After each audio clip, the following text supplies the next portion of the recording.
Bismillah warra baranaa kabara hedduu jedhama mitiire hunda keenya rabbiin nagaan ittiin nu haa ga'u. Ramadaanni kuni kan jaalalaa, kan milkii, kan dhiifamaa, kan gammachuu nuuf haa ta'u hunda keenya rabbiin ittiin nu haa ga'u isiniin jecha. Egaa namoonni maatii keessan sarpiraayiz gochuu barbaadda waan barbaadan irraa maashaallah tabaarakallaa.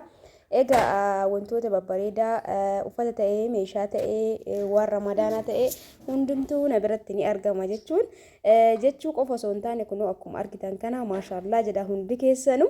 Akkasumas galatoomaa ulfaadhaa warri yaada keessanaa barreessitan warri na jajjabeessitan keessattuu torbee kana hundi keessanuu galatoomaa ulfaadhaa isinitti haa baratu laayikii gochuu hin dagatina.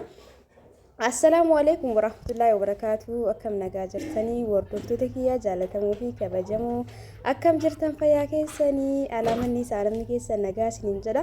Ana bira bareeda alhamdulillah isin biras bareeda akka ta'e hawwii kiyya isiniin jecha hordoftoota kiyya maashaallah tabarakallah meeshaa kana maatii tokkoof sarpiraayiz meeshaa godhameedha. Kanaafuu hundi keessanii hanga dhumaatti na waliin turuudhaan waan irraa qalbiin teessan isin jaalatte iskiriinshatii godhuudhaan hattaa ka ijoollee wannuma kamuu na biratti argatan waan kwaalitii jechuudha hordoftoota kiyya. Kana isin beektanii hojiin kiyyallee isinitti mul'ata jedheeti yaada. Taan immoo isin koomentii na barreessaa isiniin jala hordoftoota kiyya. Egaa namoonni barbaadan immoo kallattiimaan karaa WhatsApp na dubbistanii lakkoofsa kiyya warri lakkoofsa jettan dhugaa dubbachuuf hedduu nama saalfachiisa. Ani gizee maraa viidiyoo keessatti lakkoofsa kiyya ni hima. Rakkoon keessan maal akka ta'e beektanii viidiyoo agarumaan dhageeffattan jechuudha. Kanaaf maal jechuu barbaadeeti viidiyoo agarumaan dhageeffadha. Meeshaalee kanneen gatii isaa isinitti himee egas booda ka uffatamu uffadhe isinitti agarsiisuudha akkuma yeroo kana jechuudha. Kanaafuu isinoo maal gootarree laayikii gochuudhaan yaada keessan barreessuudhaan na waliin turtan jechuudha hanga dhuma viidiyoo kanaatti. Yoo isinitti tole immoo hiriyoota keessaniif sheerii gochuu hin dagatina. Namoonni waan kana barbaadan kunoo as jira na biratti ni argattan jechuudha waan kamuu wanta kan na biratti illee hin jirre yoo ta'e rakkin hin qabu isiniif hin bita. Maashaallah tabaarakallaa kunoo meeshaa kana hunda isaatu uffata nama sadiitti asitti argata kan nama afuriiti. Ka obboleeyyan lamaanii ka haadhaa ka abbaati jechuudha hordoftoota kiyya. Kanaafuu uffata maashaallah tabaarakallaa ta'e kana haga dhuma viidiyoo kanatti na waliin turuun ilaaluu dandeettanii. Asumaan immoo namoonni dhugaa dubbachuuf shaarbii dheenga dagadhiisan Ameerikaa irraa nama hedduu nutti bilbilee obboleeyyan kiyya. Maal isin jechuu barbaadeeti karaa poostaatiin illee isin erguu danda'an isin jedha waan poostaan ergamu yoo ta'e karaa poostaatiin isin erguu danda'a rakkoon takka hin jiru waan isin irraa jaalattan hedduu nama hedduutu keessaan naa bilbilee jechuudha diriyaa sanniin jaalatanii. Kanaafuu kan namatti kennuufitti jirullee jira karaa poostaatiinis dubbataa jiru jira. Itti aansee kunoo jookii kana qabdii obboleettiin tiyya waan ramadaanaa baay'ee nama maatii ofiitti sarpiraayizii gootee jirti. Xiqqoo rooba ture baranda irratti waraabee xiqqoo gootaan natti hin tolle. Ruuza abbaa kiiloo 25 akkasumas uffata ijoolleetu jira uffata haadhaa akkasumas obboleettiitu jira. Uffata kana hunda isinitti agarsiisa jechuudha. Jalqaba garuu as biratti waan horofni jira. Wanti namni barbaada waa shan bakka tokkotti qabata akkuma argaa jirtan kana jechuudha kun hixaana misira buna sukkaara mokoroonii hixaanaan alatti mokorooniin kiiloo 5 bunni kiiloo 5 sukkaarri kiiloo 5 misirri kiiloo 5 bartanii waa meeqa waa 4 jechuudha mokoroonii takka buna 2 sukkaara 3 misira 4 hixaana 5 bakka tokkotti akkanatti waggaa godhama. Ana irrallee maashaallah akkanatti hojiin irraa hidhata jechuudha. Bakka takka kan dadhaa warri kiiloo 5 barbaadan jechuu kiyya. Akkan isin jedha hordoftoota kiyya ni hundaafuu na waliin tura meeshaa kana gatii isaa isinitti miqeet gara uffataatti kan darbinu ta'a zayitiin 1200 akkuma argitan kana as bira sahaanii shoorbaa jira saanii shoorbaa saanii faandishaa saanii shorbaatti dhugantu jira as bira immoo waan haarawallee qaba saanii keessatti namaa dhiyeessan maashaallah waan haarawaa mana isin bootii hin dhabdanii waan haarawaa asumatti argattan jechuudha jalqaba maashaallah jechuun bakka waanuma bareedu waan ofii kiyya akkuma ofii kiyya mana keessa fakkeenyaaf mana keessatti waan ofii keessanii godhatan hin jiru waan haarawaa waan isinitti bareedu kanaafuu namaafillee akkasumatti bita jechuudha maaliif kaabinti waan maallaqa isaaniiti waan ta'eef uummata ana biraa rakkoo hin jiru jechuudha hordoftoota kiyyaa kunuu maashaallah tabaarakallaa qorsoo ta'ee waan garagaraa kukisii ta'ee waan garagaraa itti dhiyeessuu dandeettan bakka 4 qaba. Kunoo kareef isiniin jedhe sukkaana jechuudha. Namoonni buna sukkaaran ajajjan kiiloo 5 gadi ashiigin akkanatti hin jiru. As bira immoo jookiin kun jira akkuma suura irraa sanii.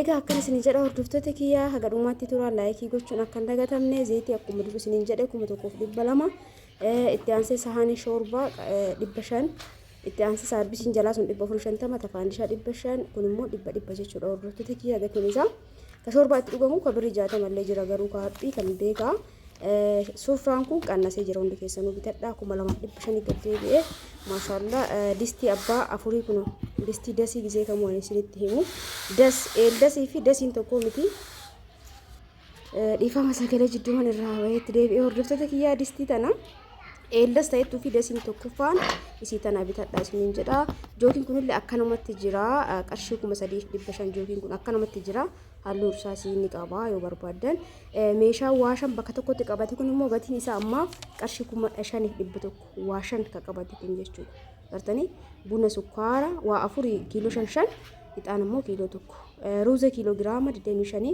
kuma 3,200 ruuzni kun garuu bakka hedduutti hin argamu yoo bades ni bada jechuudha eegaa meeshaa san eegasitti meen booda maashaallah shiitiin isin dheengadda naaf filattan kana kanumatti fudhadhee jira aan dhugaa dubbachuu kanuma filadhe durallee meeqoo jedheetuma yaada keessan ilaaluuf ture yaada nama baay'eellee ta'uu baatu haa ta'uti yaada nama tokkos irratti namoota jiran keessaa muraasni laayikii godhanii jira anillee kanuma qalbiin kiyya irra na buute dura isa uffadheera narraan bareedu maashaallah kaarraa kan ammoo hanga dhumaatti tura haadha isiitii fi isa kana haatitii uffata diimaa jaalatti diriyaa diimaa of keessaa qabu naan jette maashaallah diimaa akkanatti nama jibbisiisullee miti damzazzi jedhe jechuudha kunoo kiyya kana fakkaata namoonni barbaadan akkanatti fa'aa irraa jedhu dandeettan jechuudha jettanii shiitaa fi shaarba jechuudha egaa akkana isiniin jaa hordoftoota kiyyaa wanni isin beekuu qabdan darbannoon kun kalamaan isaa qarshii 1400 illee jira garuu laalaa kan wanta bareedaa fi wanta zimbiloon tokko miti jechuudha bareedummaa isaa immoo waan afaaniin keessanitti qofa osoo hin taane isinuu argitanii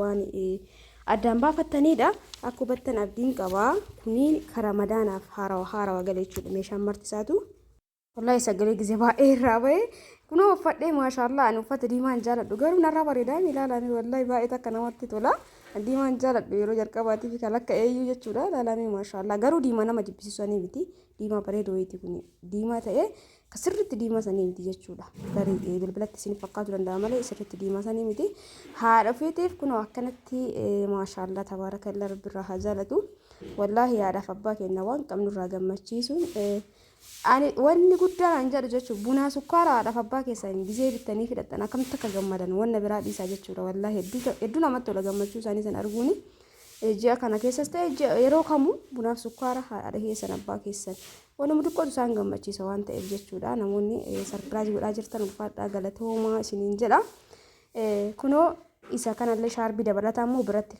uffata kamuu wajjin uffatamu naan jette shaarbii kanallee kiyyummarraa iskiriinshotii goote shaarbiin kun akkana fakkaata isiniin jedha hordoftoota kiyyaa kun akkana jira har'a qarshii 1,000 bite shaarbii kana itti aansee kanallee harmeentii yaafnaan jette shaarbii garagaratti yeroo lamatti bittee fi ka'uun irratti malee jechuudha shaarbiin kun immoo qarshii 1,400 galee jira furdaa jechuudha shaarbiin kun namni beeku ni beeka egaa ka duraa immoo diimaan irratti suni 1,800 diizaayinii garagara malee kan madheen gaddaati jechuudha ka duruu uffadhe suni kun kaadhaa isinitti agarsiisaa jira dura maashaallah ilaalamee hedduu furdaadha shaarbiin kun diizaayinii sallee namatti tola uffata kam wajjinis ni uffatama jechuudha uffatan filatu kun kana fakkaata maashaallah tabaarakallaa akkanatti faafaa goota jechuudha maashaallah jedhaniitiin jira itti aansee isa kana obboleetti kiyyaa fuulirratti naan jette halluu kanas hedduu natti tolee jira ka amma lakka'aa jiru hundi isaatu diizaayiniitu adda malee uffanni kan madheen gaddaa jechuudha garuu diizaayiniitu adda malee jechuudha hordoftoota kiyyaa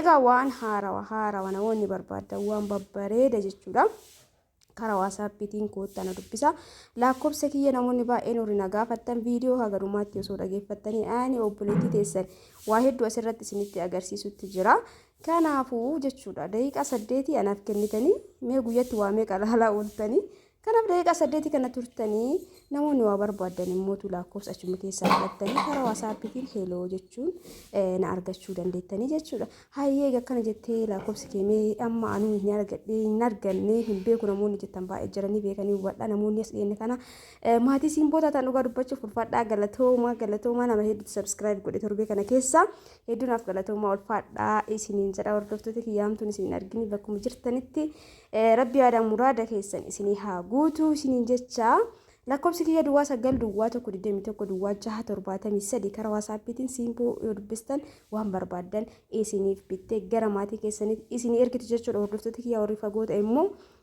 na hubattan jedhee aadaa diqqoo ramadaannoo seenaa biizii ta'anii miti yeroo makamuu jechuudha. Ani immoo hojii kana waan hojjetaa jiruuf baay'ee takka ofiif yeroo dhabaa jira waan ta'eef na hubadha. Warri fagoo mannaa irratti dhufanii akka maatiin keessan fudhatan godhaa isiniin jedha. Maashaallah kunis ka obboleettii isiitiin nama lamaaf bittee jechuudha obboleeyyan. Kanallee fedhee jira hedduu bareeda. Waaw maashaallah jedha hundi keessanuu. Egaa ammootu wanni biraa wanni ani isiniin jechuu barbaadu namoonni yeroo baay'ee keessan na dubbistanii waliigalleetiin turtan egas boodana dhuftan isinuu yeroo baay'ee irra deddeebi'ee himaa pilis hundi keessan dhaggeeffadha. Waan tokko gizima itti yaaddan godhatuuf yoo yaaddan gizima sana dubbisaa isiniin jedha. Yeroo lama nan ifa jessina dheengadda yookaan leelgadda yookaan torbee dura isinitti dubbadhe deebi'an mallee dhuftan akkuma harawaatitti jechuudha isaa baga isinii baasu. Kanaafuu gizima qophii taatan pilis na dubbisa. Itti aansa isa kanallee jechuudha harmeetii yaa ammas shaarbii fi shaamizii tanniin naan jette shaamizii tanniin itti barbaada naan jette jirte gatiin isillee baay'ee takka bareeda qarshii 850 qofa jechuudha. Maashaallah kun ishiitii gubbaanii uffatamti tanatti bitiif naan jette shaarbii isa hojii uffata diimaa fi bulee barbaadde hatiitii jettee jirti. Bulee kana immoo shaarbii hojii maachinaa godhatte akkuma isin yaaddatti maashaallah yeroo baay'ee akkasitti hin argamu garuu isinis akkasitti maachinaa barbaachisaan waliin jechuun amma fakkeenyaaf shaamizii tana bulee bitee shaarbiin kunis na bira jiraa ture uffata bulee fa'anii feetii diimaa fa'anii feetii siin jennaan akkasitti maachii godheeffuma kiyyaa jechuudha. Maashaallah hin bareeda. Namoonni barbaadan shaamizii kana illee ayyatu dandeettanii kadhiyoo sunis dafee hin argamu malee yoo jiraate ani isinitti hima innis bareeda. Haadha keessanii isa tokko kana tokkollee gootan bareeda isiniin jedha. Shaarbiin diizaayinii isaati kuni. Shaarbiiwwan kanneen obarluukii isin dhoofsisee isin hodhisiisee akka ergoo barbaadan diriyaa jechuudha. Noormaalii hin hodhamne diriyaan kamuu namni kamuu gisee bitatu osoo hin hodhamiin bitata jechuudha. Garuu yoo akkasitti jettan hodhee obarluukii isin ergaa. Itti aansee immoo ijoollee dubaraa saniif kunoo shaarbiiwwan tan takka godhiif naan jettee jirti. Kunoo isiin tun qarshii 2800 kunoo diizaayinii isii diqqoo garaagarummaa qabdi jechuudha. Tuni kunoo isii tana ni beektanii. Isiin tun 2500 hordoftoota kiyyaa ni beektan jedhee yaada. Shaarbiin tun beekamtuudha yeroo kamuu kunoo tana fakkaatti. Isiniin jechaa kunoo fakkeenyaaf amma shamarran lama kunoo akkanatti diriyaa tokko fi shaarbii tokko jechuudha. Itti aansee mootu kunoo harmeesii maashaallah isaan dhiisee haadhumuu jedhan hundi keessanuu. Egaa viidiyoon kiyya kunoo kan gammaa kana fakkaata isiniin jedha hordoftoota kiyyaa isinitti tolu abdiin qaba. Viidiyoo biraatiin inshaallah yeroo walitti deebina isiniin jechaa kunoo abbaa isiitillee hin daganne namoonni haadha keessan sarpiraayiz gootan abbaa keessan wallaa addaan hin baasinaa maaliif namatti garaan namatti qir jedha jechuudha. Soosaan afaanii isin dubbatuu baatanii haadhaaf abbaa keessan bakkuma tokkotti odiqqaatullee jechuudha. Shaalii kanaa fi amamaa naan jettee jirti uffata bintisaa dura ergee fi shaaliif amamaatti na dabal jette. Egaa shaalii kana ni beektanii maashaallah gatiin isaallee amma gadi bu'eera akka duraatirraa maashaallah tabaarakallaa kunoo kana fakkaata qarshii 1200 bitame jechuudha. Maashaallah kunoo halluu kanatti isitumaan jedhe ka indiyaati jechuudha wanni kuni. Kunoo kana fakkaataa waan diguuf hin qabu isin argitan tanaan dura isinitti agarsiisee jira hordoftoota kiyya faajee malee itti aansee amamaan jira. Maashaallah waan baay'ee bittee itti aansee mootu ijoollee lamaaf qamisii akka tanaan dura bittee sannaan jettee isumatti deebi'ee bitee jechuudha. Qamisiiwwan tuni baay'ee takka kwaalitiidha. Tanaan fakkaatee tagabaarra jirtu takkiin jirti qarshii 1800 1900 garuu akkanatti yabbattu suni kana fakkaatee shaama wayitiin jechuudha gabaarra ni jira. Kana gadi bu'ullee gatiin ni jira. Angaruu gizu tokko waan tokko bitu ka waan bareedaa fi waan kwaalitii isinitti agarsiisuuf dirqam namni hunduu san bitatu qabaa miti. Waan jiru ifaan ifatti isinitti immoo waan barbaadu jechuudha. Tunaaf fakkeenyaaf qamisiin haga qarshii 800 jira beeka gabaarra haga 800 jira. Tuni garuu 2800 bitamte. Abbaan ka barbaade orderii godhachuu danda'a. Dubartii takka ijoollee xixiqqoo takkaaf taayitiin dirqama. Qamisiiwwan tuni taayitii qabdi waan jaaladheef wannuma ijoollee tiyyaa bituu jechuudha isin galee. Taayitii qabdi gubbarraan akka kooti qabdi qabattoo qabdi bakka baay'ee takka namatti tolti kwaalitiin isii taayitii qabachuun isii immoo baay'ee takka bareeda akkuma ijoollee tiyyaa ofii kiyya bareeda filadhee bitu sanitti namallee waan jiru hunda itti himuu barbaada jechuudha. Kuni kwaalitiidha. Kakanaa gadi ka qarshii 1000 illee jira ka 1500 illee jira hattaa ka 800 illee jira qamisiin ijoollee akkasitti akka hubattan abdiin qaba filannoon keessanii jechuudha. Taanaan immoo waan jiru isinitti himuun dirqama kiyyaa hojii kiyya keessatti filannoon immoo kan keessanii hundaafuu kanneen qarshii 2800 gizee lamatti bitee tokko guddaa tokko mootu xiqqoo isii kunoo xiqqishuu moltaara jallisaa ijoollee walirratti jirtuuf jechuudha isinis yoo barbaadan heloo jedhaa sa'aatiin dhumate laayikii godhaa isin jaaladha baay baay